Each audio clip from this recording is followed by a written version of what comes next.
الحمد لله نحمده ونستعينه ونستغفره ونؤمن به ونتوكل عليه ونعوذ بالله من شرور أنفسنا ومن سيئات أعمالنا من يهده الله فلا مضل له ومن يضلله فلا هادي له ونشهد أن لا إله إلا الله وحده لا شريك له لا مقابل له ولا منازر له ولا مكازم له ولا مبارز له لا مثال له ولا مثيل له ولا مثل له ولا نذير له لا ند له ولا جد له ولا شبه له ولا شبيه له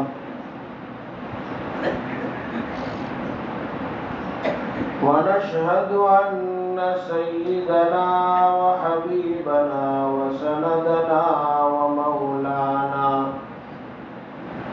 وأكرمنا وأنورنا وأحسننا وأطيبنا وأعلانا وأولانا وأزكانا وأتقانا إمام الأنبياء وسيد الأنبياء وخاتم النبيين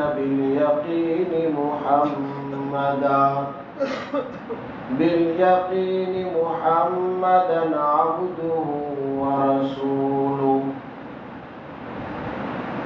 وصلى الله عليه وعلى آله وأصحابه وأتباعه وأزواجه وذرياته وبارك وسلم تسليما كثيرا